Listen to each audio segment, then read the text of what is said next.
तारीख 9 जुलाई 2018, समय सुबह के 7 बजे के आसपास। जगह उत्तर प्रदेश, बागपत जेल। दरअसल बागपत जेल के अंदर दो कुख्यात अपराधी सुबह सुबह एक साथ बैठकर चाय ही नहीं पी रहे थे, बल्कि दोनों आपस में बातचीत भी कर रहे थे। तभी जेल के अंदर गोलियों की आवाज़ इस कदर से गूंज उठती है जिसे सुनकर के अधिकारी भी चौंक उठते हैं। अधिकारी जब भागते दौड़ते घटनास्थल पर पहुंचते हैं तो देखते हैं कि उनमें से एक अपराधी वहीं पे ढेर हुआ पड़ा है, तो दूसरा अपराधी अपने हाथ को ऊपर किए हुए खड़ा है। मरने वाले अपराधी का नाम मुन्ना बजरंगी और मारने वाले अपराधी का नाम सुनील राठी।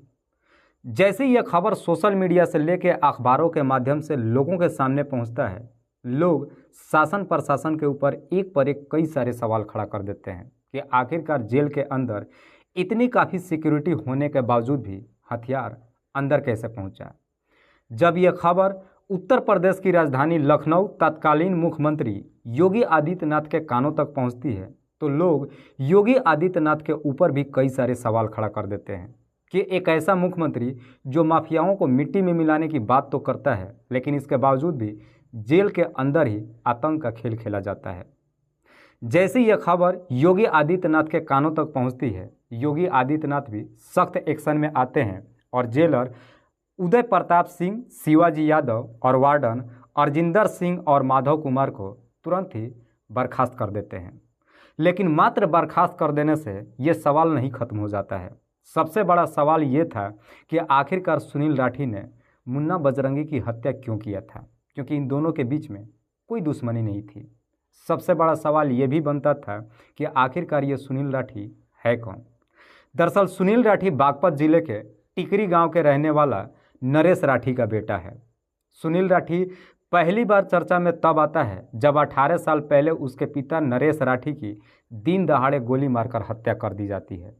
फिर सुनील राठी अपने पिता की हत्या का बदला लेने के लिए महक सिंह और महकम सिंह की दिन दहाड़े ही हत्या कर देता है और फिर इसी जुर्म में सुनील राठी को उम्र कैद की सज़ा हो जाती है और साल 2017 में सुनील राठी इसी बागपत जेल में एंट्री करता है। लेकिन सबसे बड़ी सोचने वाली बात यह होती है कि क्या वाकई में सुनील राठी ने मुन्ना बजरंगी की हत्या की थी या फिर मुन्ना बजरंगी की हत्या एक साजिश के तहत की गई थी। क्या है सच्चाई, जानेंगे पूरी कहानी आज की इस वीडियो में। बस आप इस वीडियो को लास्ट तक जरूर देखिएगा। नमस्कार, आदाब, मैं हसमुद्दीन और आप देख रहे हैं सफ़र क्राइम तक। आज की जो सच्ची घटना मैं आपको सुनाने वाला हूं, दरअसल ये घटना है उत्तर प्रदेश की।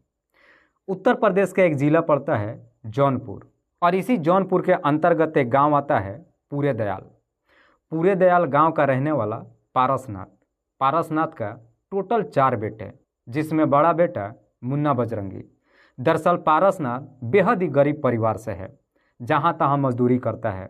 मुन्ना बजरंगी भी स्कूल में पढ़ाई तो करता है, लेकिन घर की माली हालत ठीक ना होने की वजह से पढ़ाई के दौरान ही मुन्ना बजरंगी भी जहाँ तहाँ मजदूरी करता है। दरअसल मुन्ना बजरंगी का बचपन का नाम प्रेम प्रकाश सिंह होता है, लेकिन मुन्ना बजरंगी जब स्कूल में पढ़ाई करता है, मुन्ना बजरंगी को अपने पढ़ाई में मन नहीं लगता है।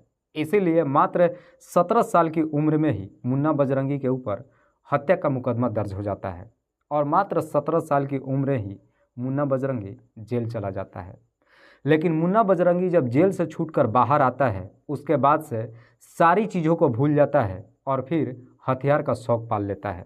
आसपास के जितने भी छोटे बड़े बदमाश होते हैं उन सबको अपने गिरोह में शामिल करता है और फिर अपने गिरोह को मजबूत बनाने के लिए 1984 में एक कालीन व्यवसायी भुल्लन जायसवाल की दिन दहाड़े हत्या कर देता है और उससे लूटपाट भी कर लेता है। लेकिन मुन्ना बजरंगी सबसे ज़्यादा चर्चा में तब आता है जब 1983 में एक भाजपा नेता रामचंद्र सिंह, उसके सहयोगी भानु प्रताप सिंह और गनर आलमगीर की दिन दहाड़े गोली मारकर हत्या कर देता है और इस हत्या में पहली बार AK-47 का इस्तेमाल किया जाता है। मुन्ना बजरंगी जब इन तीनों की दिन दहाड़े गोली मारकर हत्या करता है तो इधर पूर्वांचल के बाहुबली और नेता मुख्तार अंसारी मुन्ना बजरंगी से काफ़ी इंस्पायर हो जाता है। उसके बाद से मुख्तार अंसारी मुन्ना बजरंगी को अपने गैंग में शामिल कर लेता है और मुख्तार अंसारी 1996 में पहली बार समाजवादी पार्टी से विधायक का इलेक्शन लड़ता है और 1996 में इलेक्शन जीत जाता है और विधायक बन जाता है।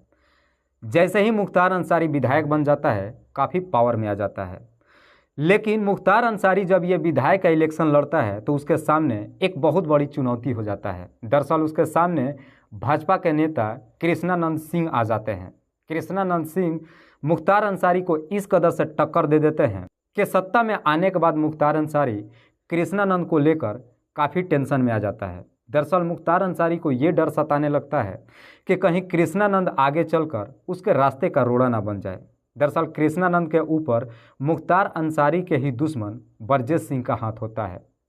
मुख्तार अंसारी जैसे ही पावर में आता है कृष्णानंद को इस दुनिया से हटाने का तय कर देता है। लेकिन मुख्तार अंसारी कृष्णानंद को इस दुनिया से हटाने का जिम्मा मुन्ना बजरंगी के ऊपर सौंप देता है और फिर मुन्ना बजरंगी 19 नवंबर 2005 को कृष्णानंद को दिन दहाड़े गोली मारकर हत्या कर देता है। लेकिन जैसे ही बीजेपी नेता कृष्णानंद की हत्या हो जाती है उसके बाद से पुलिस मुन्ना बजरंगी के पीछे हाथ धो करके पड़ जाती है। उसके बाद से मुन्ना बजरंगी पुलिस वालों से जहाँ तहाँ भागते फिरता है। पुलिस वालों से भागते फिरते अपने आप को बचाते बचाते आखिरकार दिल्ली के बादली इलाके में चला जाता है और बादली इलाके में जाकर छुप जाता है। लेकिन इस बात की सूचना पुलिस को मिल जाती है। पुलिस को जैसे ही सूचना मिलती है कि मुन्ना बजरंगी दिल्ली के बादली इलाके में जाकर के छुपा है, पुलिस अपनी टीम को लेकर बादली इलाके में जाती है और इस इलाके को चारों तरफ से घेर लेती है और फिर वहाँ पे दोनों तरफ से गोलियाँ चलना शुरू हो जाता है, जिसमें मुन्ना बजरंगी को भी गोली लग जाता है। लेकिन इसके बावजूद भी मुन्ना बजरंगी वहाँ से भागने में कामयाब हो जाता है। तब मुन्ना बजरंगी को यह एहसास होता है कि दरअसल वाकई में अगर बाहुबली बनना है तो बाहुबली बनने के लिए मुझे राजनीतिक में उतरना पड़ेगा। इसीलिए अब मुन्ना बजरंगी राजनीतिक में उतरने के लिए अपने ही जौनपुर से एक महिला प्रत्याशी को खड़ा करता है और बीजेपी से टिकट लेने की कोशिश करता है।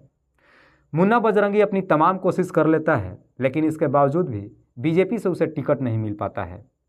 तब मुन्ना बजरंगी वहाँ से पुलिस वालों से भागते फिरते मुंबई पहुँच जाता है। लेकिन मुन्ना बजरंगी जैसे ही उत्तर प्रदेश के रडार से बाहर निकलता है, पुलिस को जैसी सूचना मिलती है कि मुन्ना बजरंगी उत्तर प्रदेश को छोड़ करके बाहर निकल चुका है, अब पुलिस प्रशासन मुन्ना बजरंगी के ऊपर 7 लाख रुपये का इनाम घोषित कर देती है।